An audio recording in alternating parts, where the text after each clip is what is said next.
Kami mohon kepada jamaah yang keluar masuk masjid untuk kembali menutup pintu masjid ya, atau meminta bantuan kepada yang duduk di dekat pintu untuk kembali menutup pintu masjid agar AC yang bekerja di dalam masjid dapat bekerja secara maksimal. Barakallahu fikum.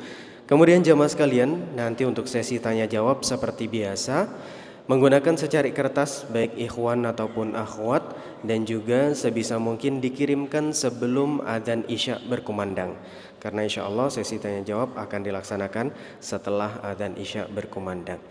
Baik jamaah, malam hari ini adalah kajian rutin lanjutan kitab fikih keluarga bab Radha'ah dengan judul Islam dan Pemberian ASI. Baik, langsung saja kami berikan kesempatan kepada pemateri kita malam hari ini, Al-Ustaz Dr. Syafiq Riza Basalamah Hafizahullah Ta'ala.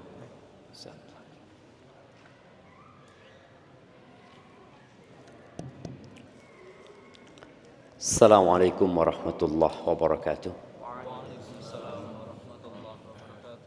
Alhamdulillah alladzi bini'matihi tatimmus salihat. Segala puji bagi Allah Jalla Jalaluh yang karena nikmatnya kebaikan-kebaikan menjadi sempurna.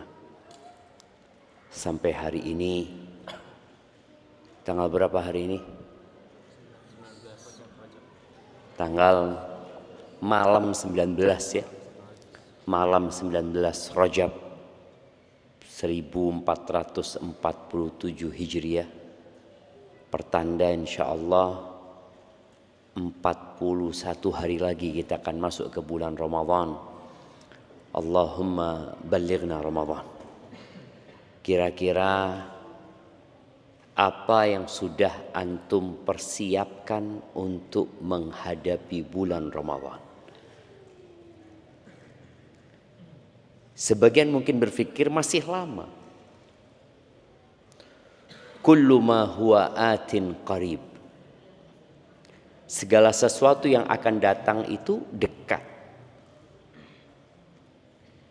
Dan kalau kita bicara Ramadan, kita akan melewati bulan Rajab, yang mana bulan Rajab ini bulan untuk bercocok tanam yang akan dipanen di bulan Ramadan. Kalau ternyata 19 hari antum tidak mulai menggarap lahannya, maka boleh jadi hasil panen kita tidak maksimal. Kita punya waktu sekarang 11 hari untuk menebarkan benih.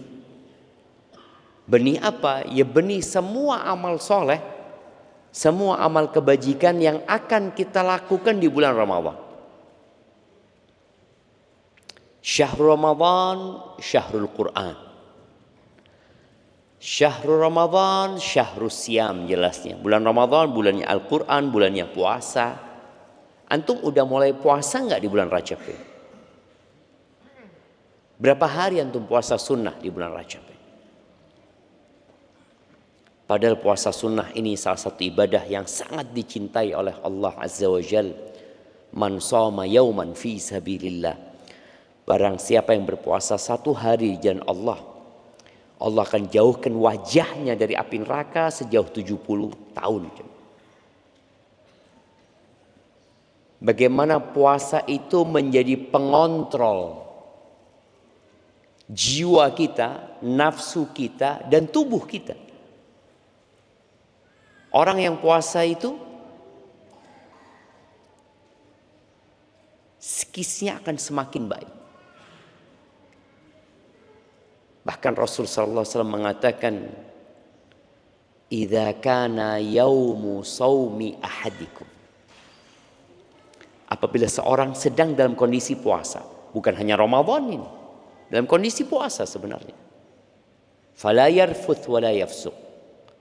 Maka hendaklah dia tidak mengatakan kata-kata yang kotor dan tidak berbuat dosa.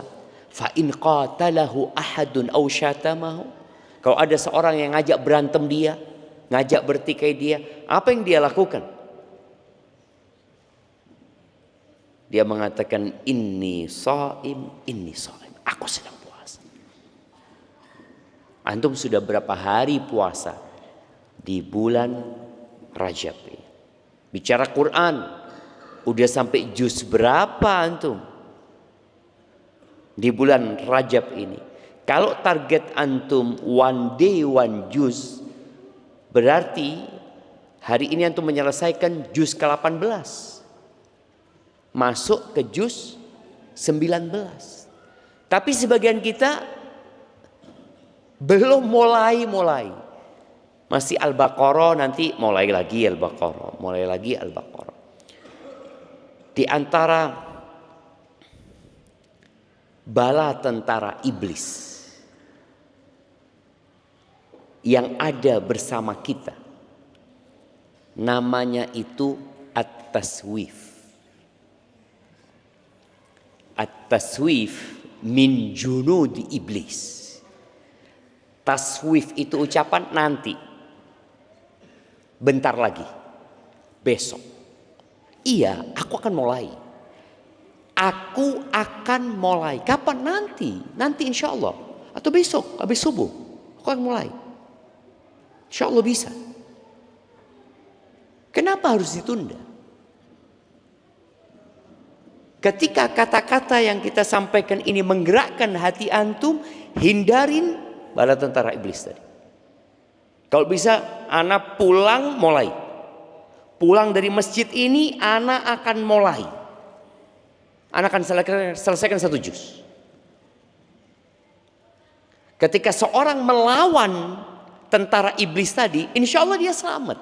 Tapi kalau antum masih mengatakan besok, maka ada sebuah kata-kata bijak yang mengatakan, kerjakan tanpa tapi, lakukan tanpa nanti. Kerjakan tanpa tapi, lakukan tanpa nanti. Ya sudah, kapan? Sekarang dikerjain gitu. Baik, sodakoh umpamanya. Kita tahu bagaimana Rasulullah SAW di bulan Ramadan, beliau itu dalam urusan harta di bulan Ramadan lebih baik daripada angin yang dikirimkan. Jadi suka berbagi beliau di bulan Ramadan. Mulainya kapan? Bukan Ramadan mulainya. Ya ini nih bulan untuk mulai ini, bercocok tanam tadi. Bicara istighfar, memohon ampun kepada Allah Azza wa Jalla, ya sekarang dimulainya. Iktikaf sekarang dimulainya. Sekarang nih antara maghrib dan isya kita nggak pulang karena ada kajian. Bisa nggak sekali-kali antum nggak pulang karena duduk? Ngapain? Nggak ada sih. Ana cuma mau istighfar. Ana niatin iktikaf sampai isya. Jangan duduk di masjid sibuk dengan handphonenya nunggu isya. Kenapa? Hujan. jadi niatnya sebenarnya dia ingin pulang, tapi karena hujan. Oke, diganti niatnya. Aku niat iktikaf. Mau hujannya reda, aku akan tetap sampai isya. Tapi kalau orang niatnya nunggu hujan reda dia pulang. Tapi kalau dia niatin enggak. Aku niatin mau diem di masjid ini, aku akan beribadah sampai selesai isya. Walaupun awalnya karena hujan. Mulai habis subuh nggak pulang sampai matahari terbit. Ini yang mahasiswa udah selesai ujian. Mulai iktikaf. Subuh niatin nggak. Iktikaf nggak harus puasa ya. Artinya nggak harus dalam kondisi puasa. Tapi kalau antum dalam kondisi puasa, mahasiswa, anak kayaknya nggak pulang Ustaz. Kenapa nggak pulang? Mafi fulus.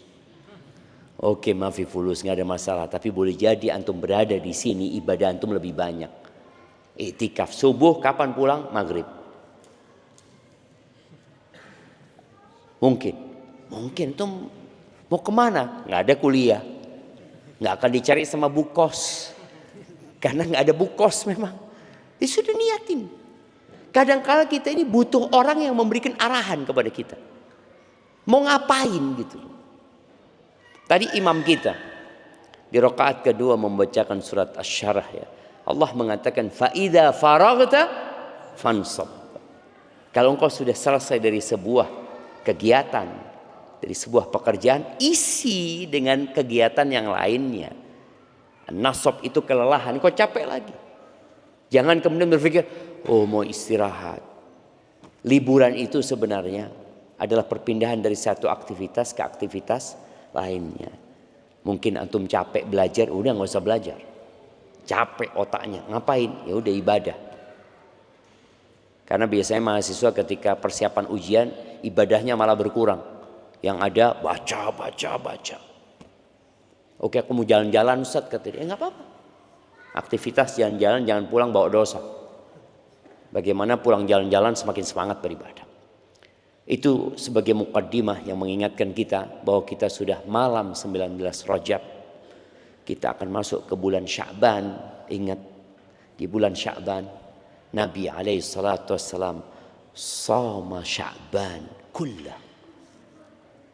Beliau puasa Sya'ban itu full. Di riwayat lain dikatakan illa qalila, kecuali sedikit yang nggak puasa, 2-3 hari lah mungkin.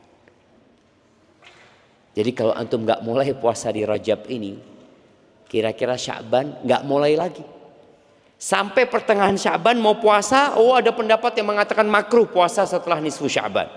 Nggak jadi puasa lagi, nunggu Ramadan baru puasa. Mulai jemaah. Semua ya, silaturahim, berzikir, perbanyak semuanya. Allahumma salli wa sallim ala abdika wa rasulika sayyidina wa maulana Muhammadin wa ala alihi wa ashabi ajma'in. Amma ba'd. Ahibati fillah.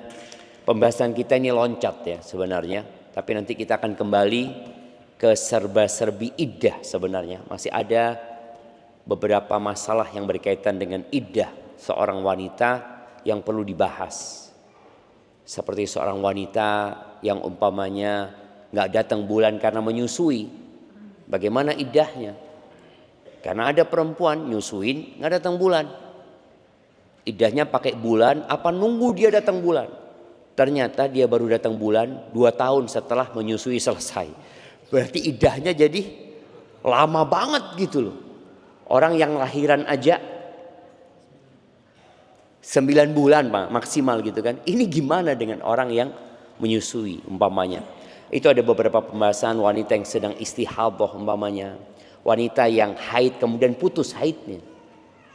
Karena ada perempuan yang dia haid atau menempus. Terus gimana iddahnya dia? Kemarin hitungannya kan 3 kali suci umpamanya. Ini sempat datang bulan sekali, kemudian berhenti datang bulan. Bagaimana iddahnya dia? Masih ada serba-serbi tentang iddah. Tapi karena tema yang diangkat sudah masalah ASI, ya kita bahas tentang ASI. Jamaah rahimakumullah, berkaitan dengan ASI ini menjadi permasalahan dunia sebenarnya. Di mana banyak anak-anak yang tumbuh besar kekurangan gizi. Yang salah satu penyebabnya mereka tidak diberi ASI oleh orang tuanya. Taib, apa penyebab dia nggak dikasih ASI sama orang tuanya? Ternyata penyebabnya ibunya harus bekerja. Apa penyebab ibunya harus bekerja? Bapaknya nggak tanggung jawab, tidak memberikan nafkah. Atau karena ambisi nih perempuan-perempuan mengejar karir, akhirnya jadi korban siapa? Anaknya. Akhirnya muncul yang namanya bank ASI. Ada bank ASI sekarang buat orang-orang yang mau menyumbangkan ASInya kepada orang-orang tersebut. Bagaimana Islam memandang semua ini? Dan ternyata ada konsekuensi hukum dengan ASI ini. Kalau kita membaca firman Allah Azza wa Jalla di surat Al-Baqarah ayat 233, Allah Azza wa Jalla mengatakan wal walidatu yurdi'na auladahunna haulaini kamilain liman arada an yutimma ar-radha'ah. Kata Allah, para ibu itu hendaklah menyusui anak-anaknya selama 2 tahun penuh. Yaitu bagi orang yang ingin menyempurnakan penyusuan. Sampai dalam kondisi bercerai jamaah. Suami istri bercerai, anaknya masih bayi, sudah disusui itu anak 2 tahun. Lalu kata Allah, Wa 'alal mauludi rizquhunna wa kiswatuhunna bil ma'ruf. Nih, kewajiban ayah ialah memberikan rizki, memberikan makanan, memberikan pakaian kepada para ibu dengan cara yang patut. Ini sebuah keadilan dan kebaikan Islam. Nih ibu sudah nyusui, masa suruh kerja? Kok nggak kasihan tuh? Makanya kalau kita lihat di antara masalah yang menyebabkan bayi itu tadi nggak dapat ASI karena namanya kerja. Dan lingkungan tempat kerjanya tidak toleransi dengan anak-anak yang bawa bayi. Akhirnya sang anak harus dititipkan ke daycare. Ibunya harus peras susunya. Iya. Belum lagi kalau ibunya stres, susunya nggak keluar karena kerjaan yang begitu banyaknya. Belum lagi harus melayani suami. Allah menetapkan yang ngasih itu rizki, yang menjamin hidupnya nih ibu yang menyusui anaknya, bapaknya. Lalu Allah katakan la tukallafu nafsun illa wus'aha. Seseorang tidak dibebani melainkan menurut kadar kesanggupannya. Ini lagi keindahan Islam. Ada emak-emak yang nuntut banyak padahal suaminya rizkinya sedikit. Dan juga ada bapak-bapak yang malas bekerja. Apa penyebab dia malas bekerja? Istrinya punya penghasilan. Dia pikir dengan istrinya punya penghasilan, dia nggak wajib kasih nafkah. Ini masalah lagi. Dan subhanallah jemaah, Allah akan tegakkan timbangan keadilan.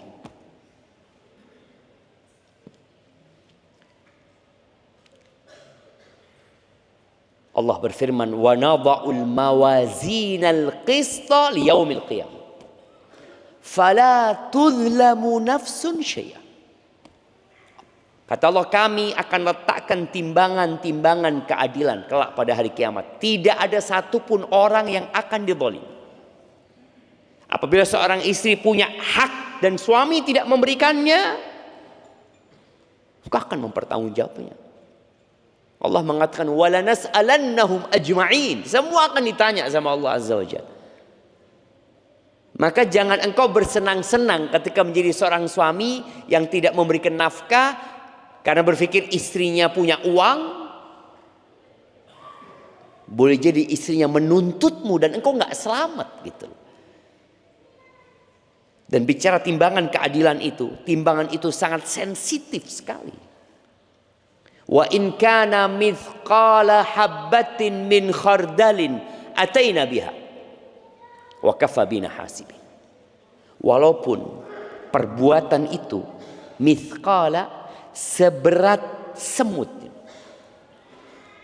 Wa in kana mithqala habbatin min khardalin seberat biji sawi. Kami akan datangkan. Sekarang kalau antum ambil biji sawi ketimbangan emas, nggak ada. Nggak ada bobotnya, nggak kelihatan gitu. Butuh timbangan yang lebih sensitif lagi. Dan Allah akan datangkan timbangan itu. Cukup kami sebagai penghisab. Makanya banyaknya permasalahan terjadi itu karena disebabkan kezaliman yang dilakukan oleh manusia di dalam rumah tangga. Dia merasa nggak zalim kepada istrinya, mempekerjakan istrinya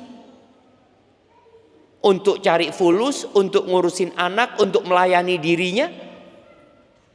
Maka tolong, Allah memang tidak memberati seorang hamba di luar batas kemampuan dia, tapi engkau punya kewajiban bekerja.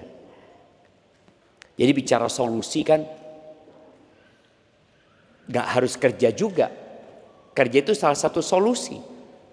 Di antara solusi yang harus dilakukan seorang hamba adalah bertakwa kepada Allah Azza wa Jalla. Ya, bertakwa itu melaksanakan perintah, menjauhi larangan. Engkau diperintahkan bekerja, hendaklah bekerja. Jauhi larangan, jauhi tempat-tempat kerja yang diharamkan. Dan di negeri kita, kebanyakan yang terjebak dalam judol dan pinjol itu rata-rata yang penghasilannya di bawah 5 juta. Rata-rata. Akhirnya dia nggak bisa ngasih nafkah sama istrinya. Dia berpikir dengan melakukan judol, insya Allah aman. Kalau menang, tapi kalau kalah ya, na'udzubillah min dzalik. Wa may yattaqillaha yaj'al lahu makhrajan. Barang siapa bertakwa kepada Allah, pasti Allah kasih solusi. Ada suami yang sudah bekerja, berupaya, dia bertakwa kepada Allah, ternyata hasilnya masih tidak dapat memenuhi kebutuhan rumah tangga. Tapi dia bertakwa sama Allah, boleh jadi Allah kasih istri yang qanaah, istri yang menerima, istri yang tidak akan menuntut suaminya. Bahkan boleh jadi dia akan lepas kalung yang ada di lehernya, dia berikan kepada suaminya, bang, kau jual bang, buat makan kita. Nggak apa-apa bang. Karena sang istri melihat suaminya bertakwa, suaminya sungguh-sungguh gitu loh. Karena memang ada orang yang rezekinya segitu ya. Lalu Allah katakan, la tudara walidatun biwaladiha wala mauludun lahu biwaladiha. Janganlah seorang ibu menderita kesengsaraan gara-gara anaknya. Artinya dia harus menyusuin, sang suami nggak ngasih nafkah, dia kadangkala harus menderita karena dia harus bekerja juga. Sedangkan dia harus nyusuin anaknya lagi. Maka nggak boleh seorang ibu jadi menderita gara-gara anaknya, dan juga seorang ayah nggak boleh menderita gara-gara anaknya juga. Wa 'alal warithi mithlu dzalik, dan ahli waris pun berkewajiban demikian, memberikan nafkah tadi demi anak ini supaya dapat susu. Terus Allah katakan, fa in arada fisalan an taradim minhuma wa tashawurin fala junaha alaihima. Kalau kedua orang tua ini ingin menyapih itu anak sebelum 2 tahun dan tidak ada pemaksaan, tapi karena musyawarah dan saling ridha, maka nggak apa-apa. Wa in aradtum an tastardi'u auladakum fala junaha alaikum. Juga kalau kalian ingin menggantikan yang nyusui anaknya itu bukan ibunya, nggak apa-apa juga. Sang ibu mungkin nggak keluar air susunya, sang ibu mungkin kondisi kejiwaannya memang gara-gara perceraian ya, akhirnya nggak enak. Oke sudah, cari ibu susu. Jadi para ulama menfatwakan bank ASI itu haram hukumnya. Kenapa? Kita akan bahas sebentar lagi. Karena ada konsekuensi hukum yang berkaitan dengan mahram. Ketika bank ASI itu ditaruh, nggak tahu ini susunya siapa, ini mahramnya siapa nih orang. Yang ada dalam Islam ibu susu. Silahkan cari ibu susu. Jadi mungkin solusinya adalah ya ada tempat-tempat yang menyediakan ibu susu, tapi bukan bank ASI, dan mereka mendapatkan upah. Idza sallamtum ma ataitum bil ma'ruf wattaqullaha wa'lamu annallaha bima ta'maluna basir. Asalkan kalian kalau nyerahkan anak kalian kepada ibu susu sebagaimana Nabi Muhammad alaihi salatu wasallam disusui oleh Thuwaibah, kemudian disusui oleh Halimah As-Sa'diyah, itu dapat upah mereka. Ya kasihkan dengan cara yang baik. Taib ahibati fillah, berkaitan dengan menyusui ini, insya Allah antum sudah faham yang maknanya menyusui. Menyusui itu secara definisi syariat bukan cuma anak yang nempel di tete ibunya, enggak. Tapi yang disebut menyusui itu isalu labanil mar'ah ila jawfi tiflin dunal haulain. Sampainya ASI itu ke perutnya bayi sebelum umur 2 tahun. Sebelum ya lengkap umur 2 tahun. Jadi boleh jadi ASI itu pakai botol.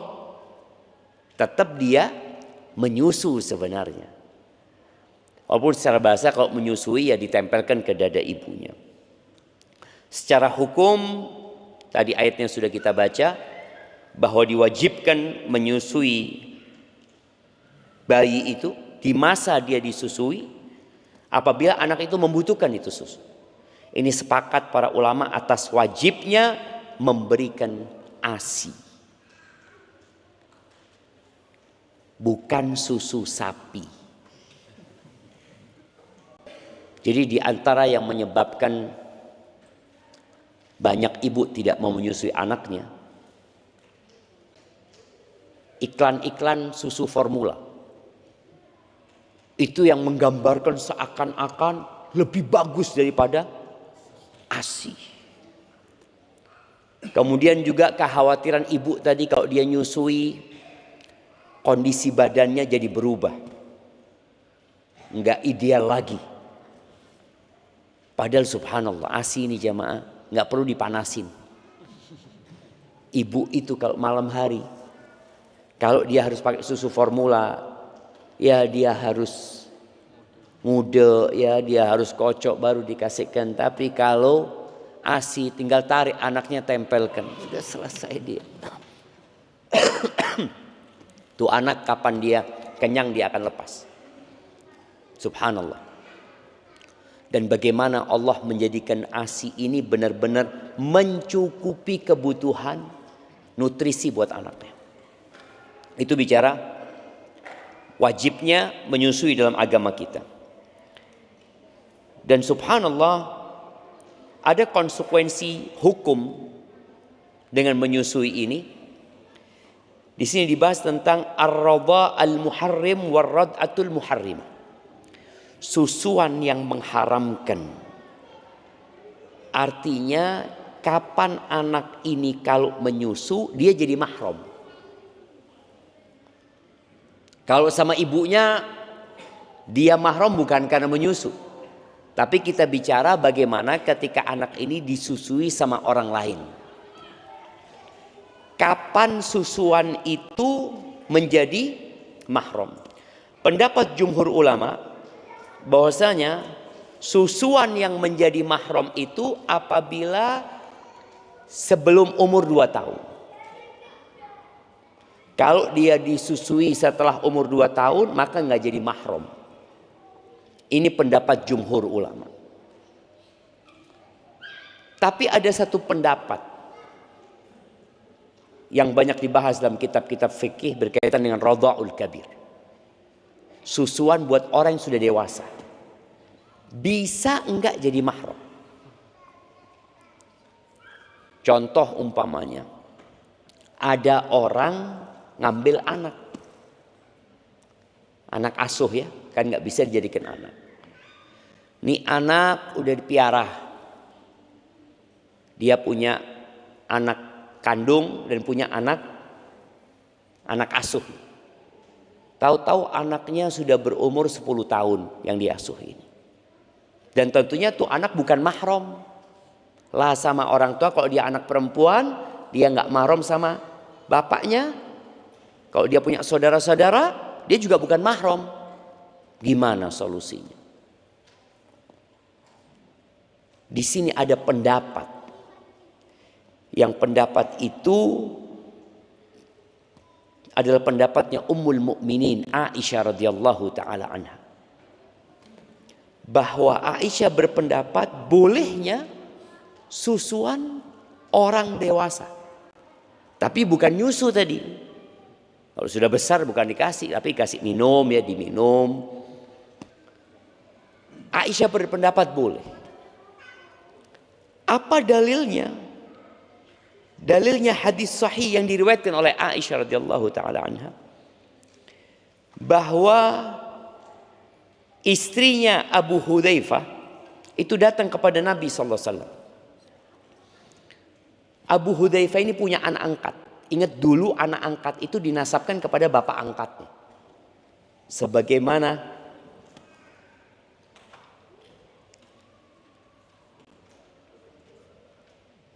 anak angkat Nabi SAW, Zaid bin Muhammad. Dulu Zaid bin Haritha itu, sebelum turunnya ayat yang melarang anak angkat itu, dipanggilnya Zaid bin Muhammad. Maka Allah katakan makana Muhammadun aba ahadin min rijal. Enggak. Bukan bapaknya Zaid, Nabi Muhammad. Zaid bin Harithah. Hudzaifah ini istrinya Abu Hudzaifah ngambil anak namanya Salim. Salim ini udah besar. Abu Hudzaifah cemburu sudah melihat Salim ada di rumah. Karena dia bukan anak kandung, anak angkat tadi. Maka dia datang kepada Nabi sallallahu alaihi wasallam. Nabi mengatakan kepadanya, "Ardi'ihi tahrimihi alaiki atau tuhrimihi alaiki." Engkau susui dia jadi mahram buat engkau. Diriwayatkan kata ardi'ihi hatta yadkhul alaiki. Susui dia supaya dia bisa masuk ke rumahmu lagi gitu. Karena ini anak dirawat sejak kecil, tahu-tahu besar dilarang masuk gitu loh jamaah. Karena orang tuanya belajar agama. Kan banyak sekarang orang-orang ngaji ya, tahu-tahu bahwa nggak boleh ternyata karena bukan mahram. Kemudian ketika istrinya Abu Hudzaifah disuruh nyusui, maka dia bertanya kepada Nabi SAW, wa kaifa urdi'uhu wa huwa rajulun kabir. Gimana aku nyusui dia udah gede gitu loh. Dia udah laki-laki gitu loh, udah besar. Fatabassama Rasulullah SAW. Nabi tersenyum. Alaihi salatu wasallam mengatakan, qad alimtu annahu rajulun kabir. Ya aku tahu dia udah besar gitu loh. Cara nyusuinya tadi kita udah mengetahui definisi menyusui itu. Pokoknya bagaimana air susu itu sampai ke perutnya ini orang. Kalau udah dewasa ya kasih sudah 1 gelas, dia minum 5 kali. Itu nanti kita akan bahas berapa kali susuan yang mengharamkan. Dia minum. Akhirnya dengan hadis inilah Aisyah radhiyallahu taala anha, kalau ada orang-orang yang Aisyah ingin dia bisa masuk belajar ngaji sama Aisyah dikasih susu. Susu saudari-saudarinya Aisyah. Karena Aisyah nggak punya anak, nggak keluar susunya. Akhirnya jadi keponakannya Aisyah. Subhanallah, ini madhabnya Aisyah dan madhabnya Ibnu Hazm. Sedangkan istri-istri Nabi yang lainnya nggak mau dengan pendapatnya Aisyah radhiyallahu taala anha. Dan Aisyah ini juga yang meriwayatkan hadis bahwasanya susuan itu karena lapar. Artinya susuan tadi buat bayi yang memang minum karena untuk menjadi nutrisi yang mengenyangkan dia. Kalau dewasa kan tidak. Istri-istri Nabi itu berpendapat kalau kejadiannya Salim itu rukhsah. Untuk Salim saja. Tidak untuk yang lainnya. Tapi Aisyah tetap kekeh bahwasanya enggak. Di sini sebagian ulama berusaha untuk menggabungkan dua pendapat. Di antaranya adalah Syekhul Islam Ibn Taimiyah rahimahullahu taala. Beliau mengatakan bahwasanya Aisyah ini yang mengambil pendapat ini dan istri-istri Nabi yang lainnya tidak mau dengan pendapat itu. Tapi Aisyah itu juga yang meriwayatkan hadis bahwasanya susuan itu dari rasa lapar tadi. Bayi yang lapar disusuin. Tapi sepertinya kata beliau rahimahullahu taala, Aisyah itu melihat ada perbedaan antara susuan yang untuk mahram itu dan susuan yang untuk nutrisi.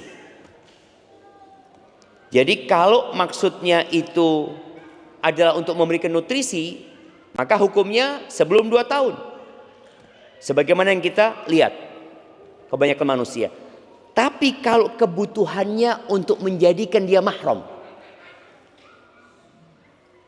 karena kondisi, maka boleh. Jadi adanya hajat memperbolehkan orang tadi untuk memberikan air susu kepada anak yang jadi anak asuh tadi yang mungkin sudah mau dikeluarkan dari rumah, udah seperti anak sendiri ya. Ini mungkin pendapat yang menggabungkan antara yang melarang dan membolehkan susuan di masa dewasa. Jadi kalau ada keperluan yang mendesak, silahkan. Kalau nggak ada, jangan. Barakallahu fikum. Ini berkaitan dengan susuan orang yang besar tadi. Kemudian ahibati fillah, berkaitan dengan berapa kali susuan yang menjadikan dia itu mahram. Maka pendapat jumhur ulama ya adalah 5 kali susuan. 5 kali nyusu itu anak. Ini pendapat Syafi'iyah, Hanabila, wa huwa qaul ba'di salaf, sebagian salaf berpendapat seperti itu, dan pilihan Ibnu Hazm dan Ibn Taimiyah. Jadi 5 kali susu. Mungkin tidak bisa dikatakan jumhur karena yang lainnya berpendapat berbeda dengan ini. Tapi insya Allah pendapat ini lebih hati-hati jamaah, 5 kali susuan. Ada yang mengatakan 2 kali, enggak. Pendapat yang rajih 5 kali. Bagaimana proses 5 kali susuan itu? Disebutkan kalau nih anak nyusu, kemudian dia lepas, kemudian nyusu lagi, kemudian dia lepas, nyusu lagi sampai 5 kali, maka cukup. Dia sudah 5 kali nyusu. Jadi enggak harus nyusu sekarang ya, kemudian nanti lagi, enggak. Di satu waktu kalau dia 5 kali nyusunya, kan ada anak nyusu kemudian dia lepas ya, Maya, seperti itu. Kemudian dia balik lagi nyusu, kemudian dia nyusu sampai 5 kali, maka sudah cukup ya. Syekh Ibn Taimiyah rahimahullahu taala menyebutkan di sini bahwa ketika seorang bayi nyusu 5 kali di bawah umur 2 tahun tadi, maka ibu susunya jadi ibu. Dan suaminya jadi bapaknya. Jadi mahram. Dan subhanallah, semua yang haram dengan nasab haram dengan susuan. Artinya kalau bicara ibu, susunya itu adalah ibunda dia, ibu.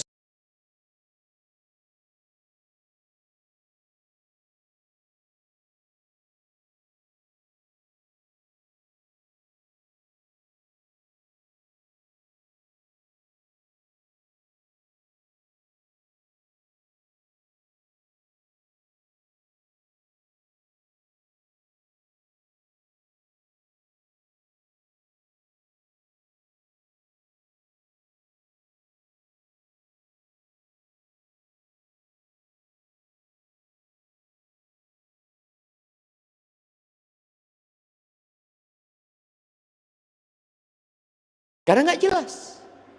Dia taruh susu di sana, dia Bang Asi ini orang naruh situ susu di situ dan diberikan kepada siapa saja yang membutuhkan. Bagi seorang muslim, maka hati-hati, jangan kemudian bermudah-mudahan karena anaknya butuh, kemudian dia ngambil ASI dari Bang Asi.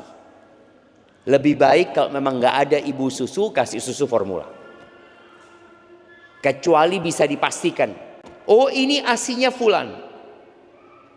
Fulan yang mana? Wallahu alam, nggak tahu. Pokoknya fulan. Ya gimana kau mau tahu fulana itu yang akan jadi saudara sesusu?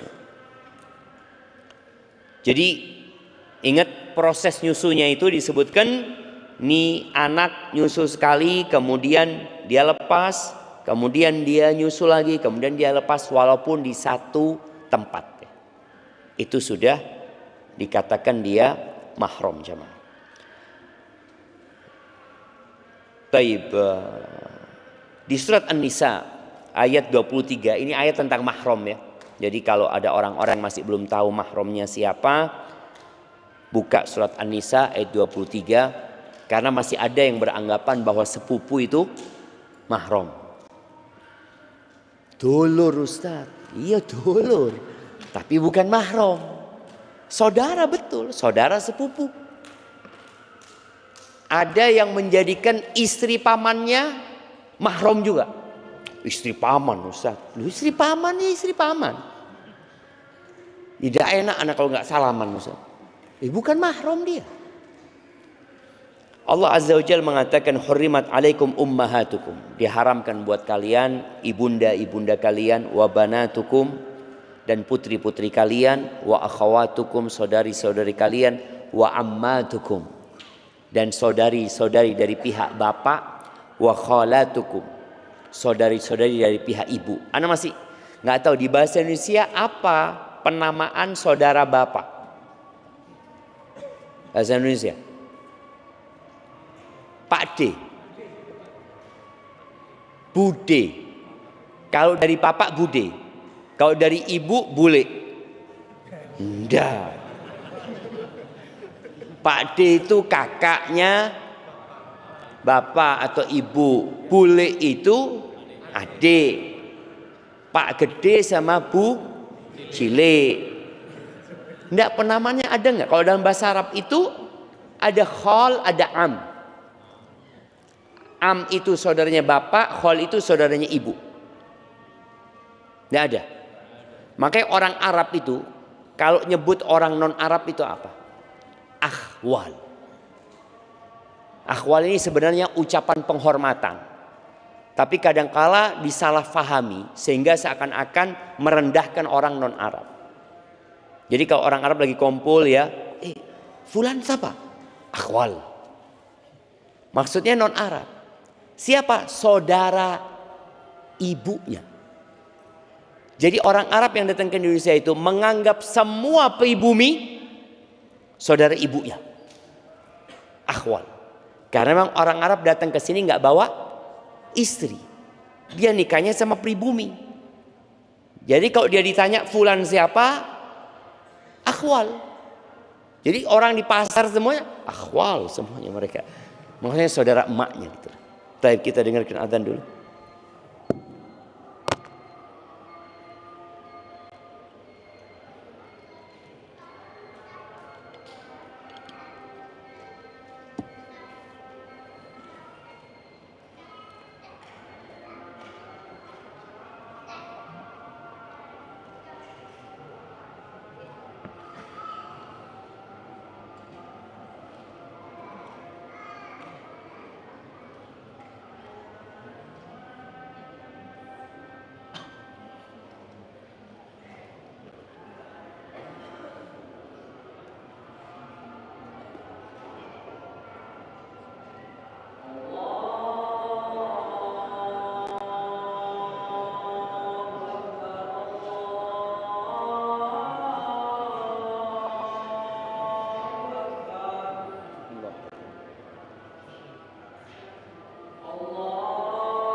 Allahumma salli wa sallim ala nabiyina Muhammad.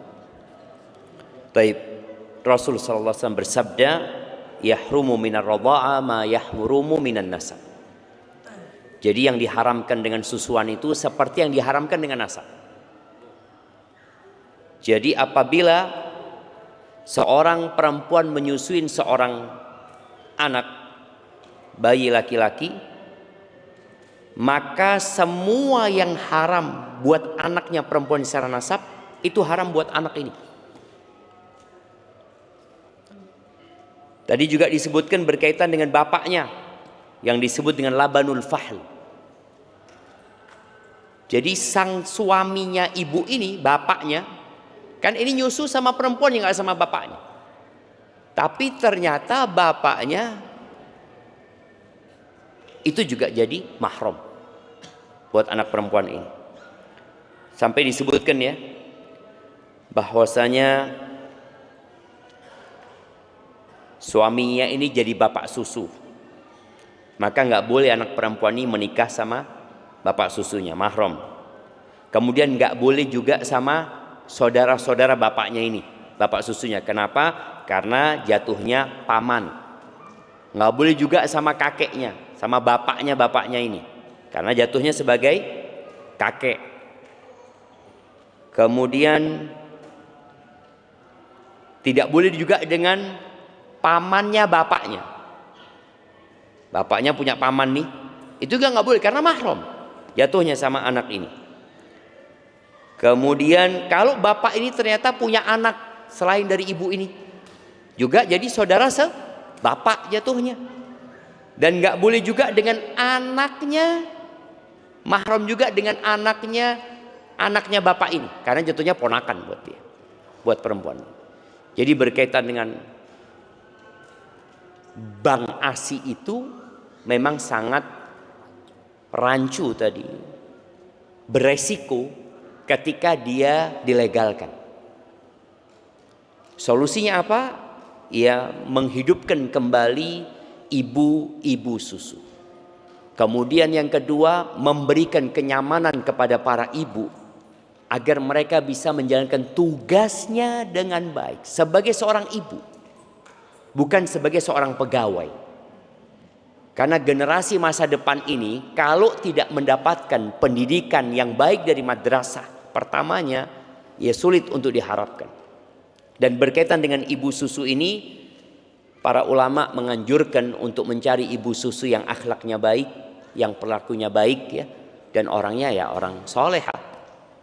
Jangan sampai memberikan anak kita untuk disusui kepada orang-orang yang fasik, orang-orang yang kurang baik. Taib ahibati fillah, bagaimana kalau susunya itu dicampur sama air umpamanya? Apakah masih akan berdampak kepada pemahroman ini? Iya, asalkan susunya masih dominan. Kalau susunya dominan masih. Atau susunya dicampur sama bubur, sama makanan. Kan tadi ASI dikeluarin terus campur makanan. Kalau tetap dominan susunya, tetap bisa menjadi mahram. Tapi kalau lebih dominan airnya atau lebih dominan jusnya, maka tidak menjadi mahram. Kemudian bagaimana kalau menyusu dengan air susunya seorang pelacur, pezina, nggak ada suaminya, apakah jadi mahram? Tetap jadi mahram, walaupun tadi tidak dianjurkan. Kalau menyusu dengan gadis kok keluar susu, mungkin jemaah. Jadi sekarang ada minuman itu yang membuat hormon itu akhirnya keluar susu. Kalau ada gadis juga tetap jadi mahram walaupun tidak ada bapaknya gitu. Dan kemudian yang terakhir, bagaimana kalau menyusu dengan, ini pembahasan para ulama ya, bila banir rajul, dengan air susunya laki-laki. Orang laki keluar susu. Jadi kadang-kadang lihat anaknya nangis ya, atau ponaan siapalah nangis disusui sama orang ini, nyusu dari keluar susunya. Apakah jadi haram? Enggak tentunya. Enggak jadi mahram gitu jamaah. Ini sepakat para ulama ya. Itu mungkin pembahasan yang berkaitan dengan ASI ini. Semoga kita jadi kebayang kenapa kok ada fatwa yang melarang bank ASI. Karena memang ada konsekuensi hukum. Agama ini harus selalu hadir dalam semua aktivitas kita jemaah. Karena agama itu Allah turunkan untuk mengontrol kehidupan manusia. Kalau tidak, ya mereka semau mereka. Kenapa sih niat kita bantu orang? Kenapa nggak boleh? Aku alhamdulillah air susuku banyak dan anakku tidak membutuhkan. Atau anakku meninggal dunia. Ada anak yang meninggal dunia, jadi susunya banyak. Apa yang dia lakukan? Akhirnya dia taruh di bank. Jangan. Kalau engkau ingin berbuat baik, susumu berikan kepada orang yang tertentu. Fulan atau fulana. Tiap hari kirimkan ke sana. Biar dia menyusui anaknya dengan susu. Jadi engkau tahu mereka adalah mahrammu. Dan kalau bisa dicatat. Supaya anaknya ini tahu itu ibu susumu. Gitu. Kalau itu ibu susumu, semua yang mahram sama dia, mahram sama engkau. Nah itu perlu dipelajari lagi ya. Barakallahu fikum. Bagaimana hukumnya menyusui lebih dari 2 tahun karena anaknya belum siap disape? Ya boleh-boleh saja. Tapi yang sempurna itu adalah 2 tahun. Dan subhanallah para ulama menyebutkan. Setelah 2 tahun air susu ibu itu sudah tidak terlalu berguna buat anak ini. Umur dia itu sudah membutuhkan nutrisi yang lebih daripada air susu tadi. Jadi secara hukum boleh-boleh saja. Memang orang tua ini kalau bicara nggak siap, boleh jadi orang tuanya yang tidak mempersiapkan. Ada sebuah ungkapan hikmah dari orang Arab terdahulu mengatakan, an-nafsu katifli. In tuhmilhu syabba ala hubir raba wa in taftimhu yanfatim. Nafsu itu seperti bayi. An-nafsu katifli. Kalau engkau abaikan dia, maka dia akan cinta dengan susuan itu. Enggak sulit untuk disapi. Tapi kalau sejak awal sudah dipersiapkan disapi, ya dia akan lepas juga. Karena bayi ini memang belum tahu ada makanan yang lebih enak daripada susu emaknya. Padahal ketika dia lepas dari susu emaknya, dia akan merasakan es krim. Waduh, ini lebih enak ternyata dari susu emaknya gitu. Ada banyak makanan lain sebenarnya. Jadi orang tua yang harus mempersiapkan diri. Karena ada anak-anak yang terbiasa nyusu, mungkin setelah dia agak besar lebih 2 tahun, pulang emaknya tidur, dibuka baju emaknya. Nyusu dia jamaah. Tapi biasanya emak-emak yang pintar-pintar itu sudah mempersiapkan diri. Dikasih apa? Pahit-pahit jamaah ya. Seperti itu. Tapi ada anak yang bandel jamaah. Dia pahit-pahit tetap, kata dia bentar lagi nggak pahit kata dia. Seperti itu. Ah itu kalau sudah keluar gigi digigit ya. Nah seperti itu. Maka lebih baik segera ya. Kalau bicara nggak siap, ya disiapkan. Dan biasanya anak kalau disape itu panas, ya demam, sakit. Dia nggak mau makan, nggak mau minum. Akhirnya orang tuanya kesian. Akhirnya disusuin lagi sama dia. Izin bertanya Ustaz. ASI yang melimpah banyak dari seorang ibu kemudian disimpan di freezer sampai tidak terpakai, bagaimana baiknya? Bisa nggak dikonsumsi ibunya saja?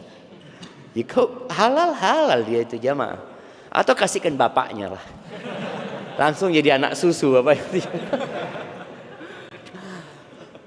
Iya tadi kalau berlebih. Tadi kita ada pembahasan bagaimana kalau susunya itu dicampur buat kue kayak. Jadi nggak perlu beli susu sudah. Jadi udah punya susu. Jadi yang berlimpah itu tadi solusinya bisa dibuat makanan, nggak dibuang gitu loh jamaah. nggak dibuang, masih bermanfaat ya seperti itu.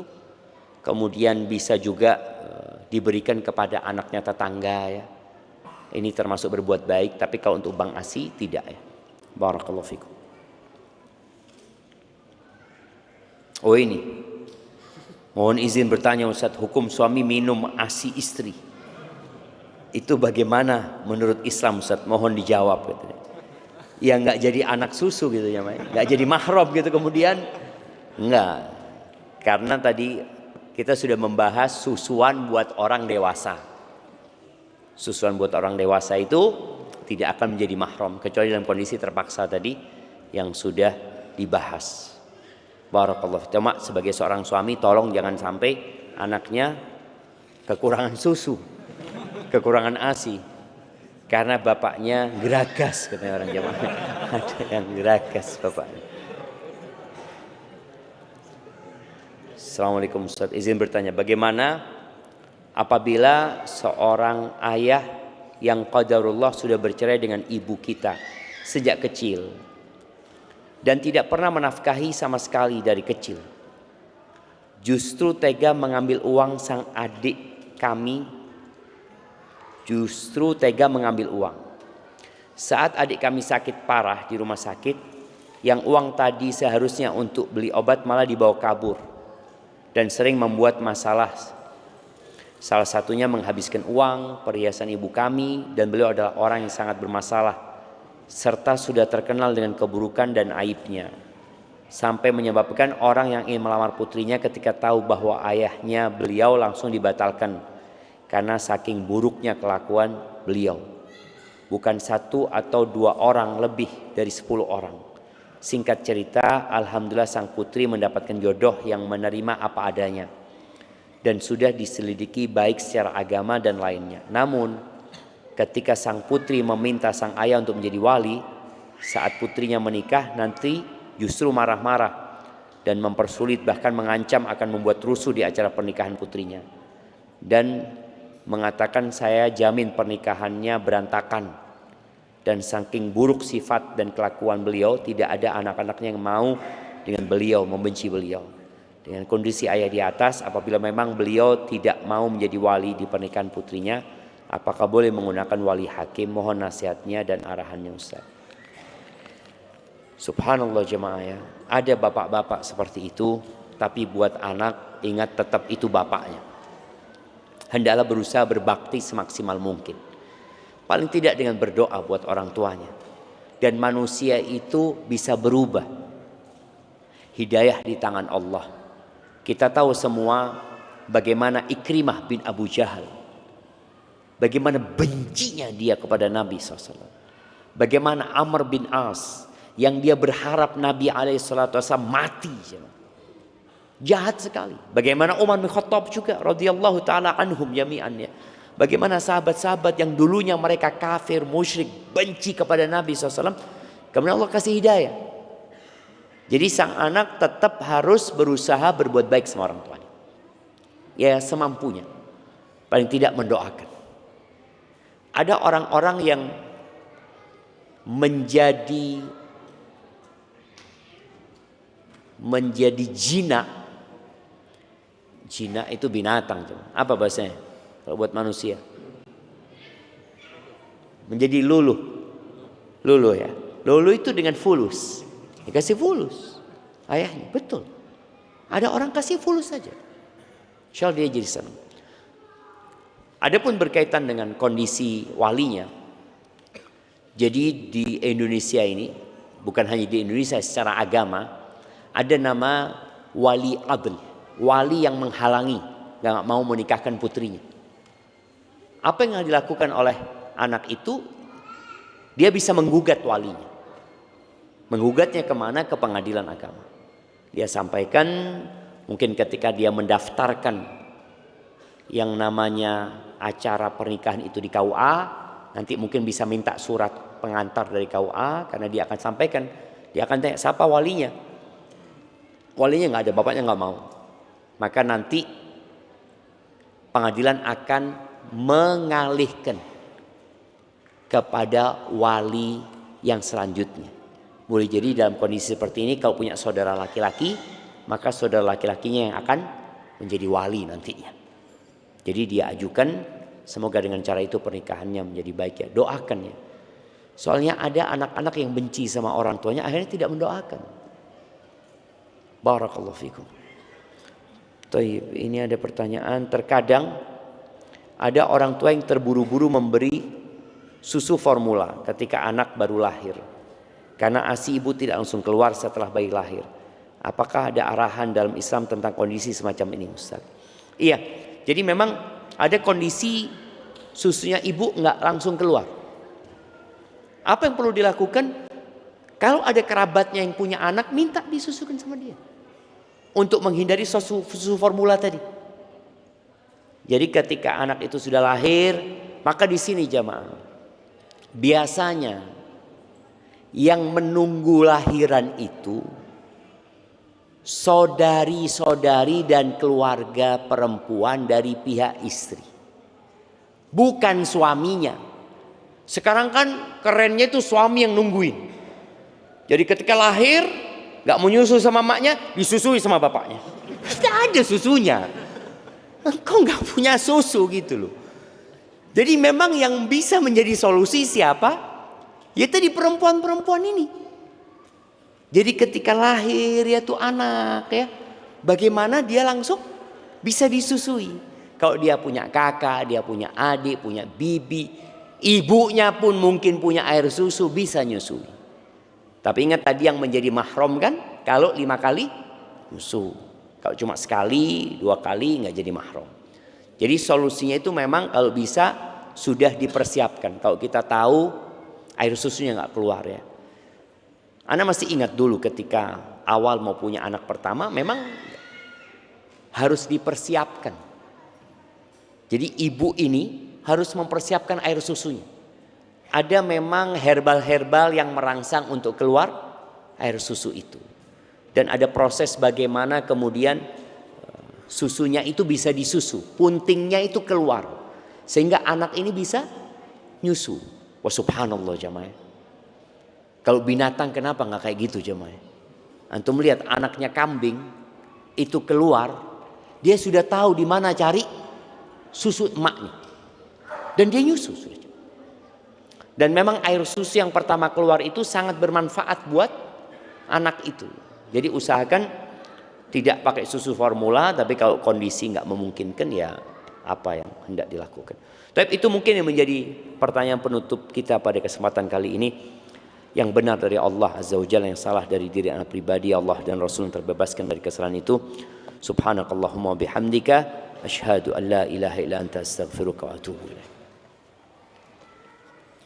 Baik Ustaz, jazakumullah khairan atas materi yang telah disampaikan. Semoga menjadi ilmu yang bermanfaat bagi kita semua yang menyimak malam hari ini.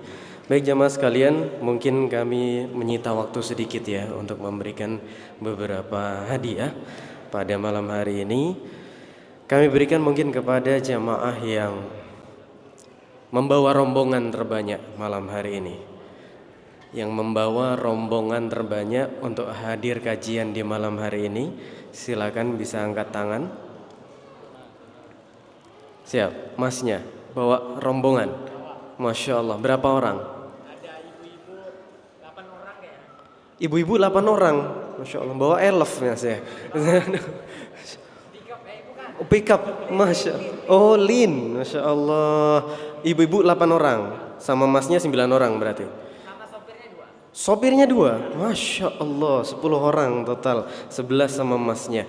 Ada yang lebih banyak?